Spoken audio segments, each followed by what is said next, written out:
former Godfather Pizza CEO Herman Cain.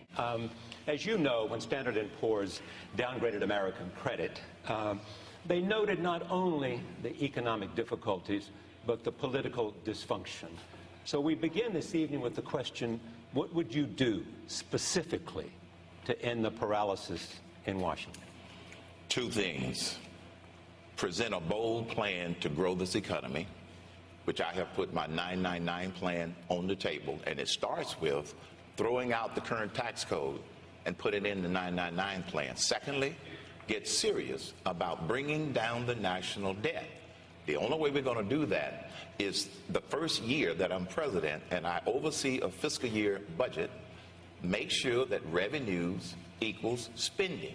If we stop adding to the national debt, we can bring it down. So the answer is we must grow this economy with a bold solution, which is why I have proposed 999, and at the same time get serious about not creating annual deficits so we can bring down the national debt. That would reestablish confidence in our system, and I believe we could get our credit rating back. We'll be coming back to 999, but first... No, wait. Well, he mentioned me. Give him 30 seconds. He mentioned me, and you didn't give me an opportunity to respond. You have that opportunity now. Thank you very much. 999 will pass, and it is not the price of a pizza because it has been well studied and well developed. It starts with, unlike your proposals, throwing out the current tax code. Continuing to pivot off the current tax code is not going to boost this economy. This is why we developed 999. 9% corporate business flat tax, 9% personal income flat tax, and a 9% national sales tax. And it will pass, Senator, because the American people want it to pass. This is beginning to sound more like my table, Juliana. I mean, Karen. So, Mr. Cain, who do you turn to for political advice and for economic advice? My advisors come from the American people. Now, I will have some experts. One of my experts that helped me to develop this is a gentleman by the name of Rich Lowry out of Cleveland, Ohio. He is an economist, and he has worked in the business of wealth creation most of his career. I also have a number of other well-recognized economists that helped me to develop this 999 plan. It didn't come off a pizza box. No, it was well-studied and well-developed because it will replace the corporate income tax, the personal income tax, the capital gains tax, the death tax, and most importantly, the payroll tax. So who are some of these economists? Rich Lowry out of Cleveland, Texas is one of the economists that I have used. He's been my lead economist on helping to develop this. Juliana. Mr. Cain, back in 2008, you wrote that the Wall Street bailout was a win-win for the taxpayer. You just heard Governor Romney. Do you agree? Conceptually, I made that statement based upon the concept, but I happen to agree with Governor Romney. The way it was administered is where it got off track. They were discretionary in which institutions they were going to save rather than apply it equitably, which is what most of us thought was going to be done. The implementation of it is where they got off track. I didn't agree with it. I don't think Governor Romney agreed with it. So did a lot of us. The implementation was at fault. Last year, the U.S. collected $2.2 trillion in tax revenue, but Bloomberg government has run the numbers, and your plan would have raised no more than $2 trillion. And even with that shortfall, you'd still be slapping a 9% sales tax on food and medicine. The problem with that analysis is that it is incorrect.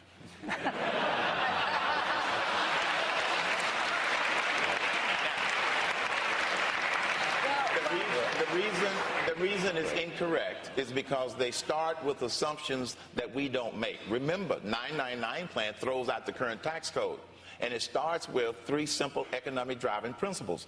Production drives the economy, risk-taking drives growth, and we need sound money. Measurements must be dependable. Now, what 999 does, it expands the base. When you expand the base, we can arrive at the lowest possible rate, which is 999. The difference between the 999 plan and the other plans that are being proposed is that they pivot off of the existing tax code. We've had an outside firm, independent firm, dynamically score it, and so our numbers will make it revenue neutral. All right. But then Karen, explain go ahead. why, I'm sorry, go ahead. under your plan, all Americans should be paying more for milk, for a loaf of bread, and beer. And pizza. I don't buy beef.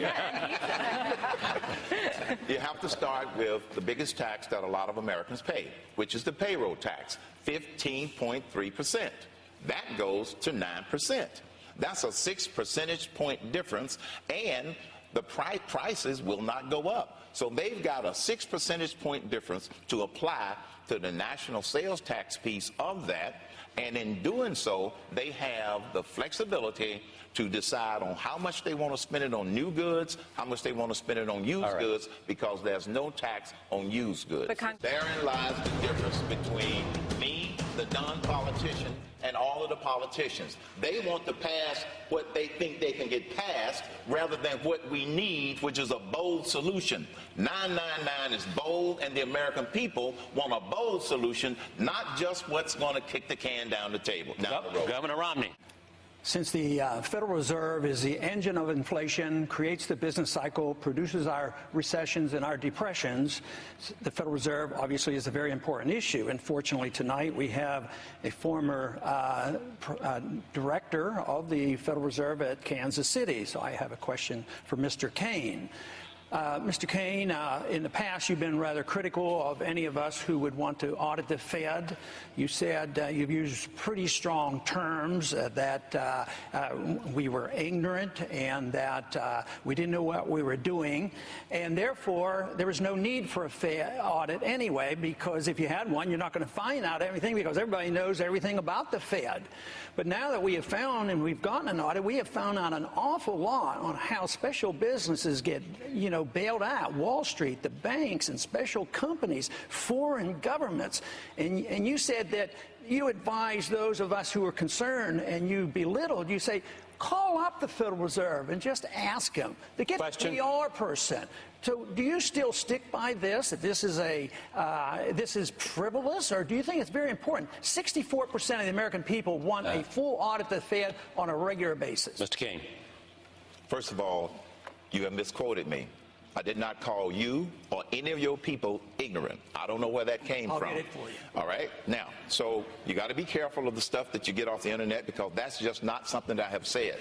Secondly, when I served on the board of the Federal Reserve in the 1990s, we didn't do any of the things that this Federal Reserve is doing. I don't agree with the actions of this Federal Reserve. I don't agree with the actions that have been undertaken by Ben Bernanke. We didn't have a $14 trillion national debt to prop up with some of the actions that they're taking. And I have also said, to be precise, I do not object to the Federal Reserve being audited. I simply said, if someone wants to initiate that action, go right ahead. It doesn't bother me. So I've been misrepresented in that regard. I don't have a problem with the Federal Reserve being audited. It's simply not my top priority. My top priority is 999.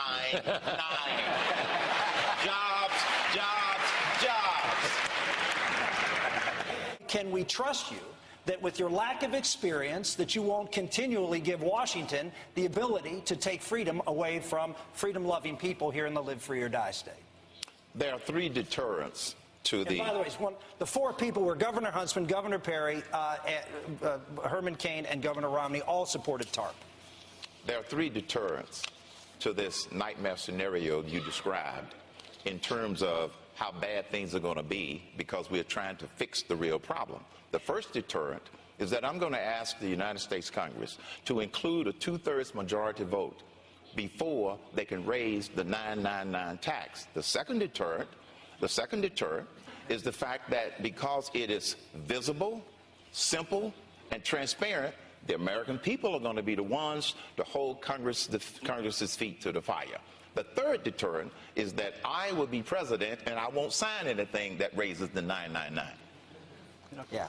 Mr. Cain, you disapprove of Fed Chairman Ben Bernanke, and we all know that your priority is 999. But one of the most important appointments that you're going to have to make your first year, should you be president, would be Fed Chairman.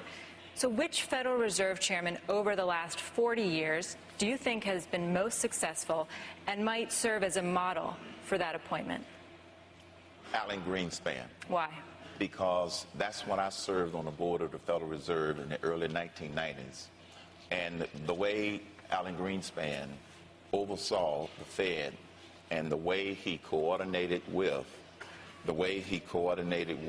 all of the Federal Reserve banks, I think that it worked fine back in the early 1990s. Now, on that same point, I have already identified 2 candidates, which I cannot give their names, to replace Mr. Bernanke in anticipation of having that responsibility. We must narrow the mission of the Fed first. I don't believe in ending the Fed. I believe we can fix the Fed by getting their mission refocused on monetary price stability, and I have candidates in mind that will help us do that. So you have 2 appointments waiting in the wings for 2013, for that when his Yes. term is up 2014. Yes, I have 2 candidates waiting in the wings How about a hint? to take that job. I got to keep them confidential. Okay. In addition to what Governor Herman said, I agree, repeal Dodd-Frank, but also get rid of the capital gains tax. That's a big wall between people with ideas and people with money. And we know which plan gets rid of the capital gains tax. I just want to add. Mr. Cain, you recently said, quoting you, "Don't blame Wall Street, don't blame the big banks. If you don't have a job and you're not rich, blame yourself."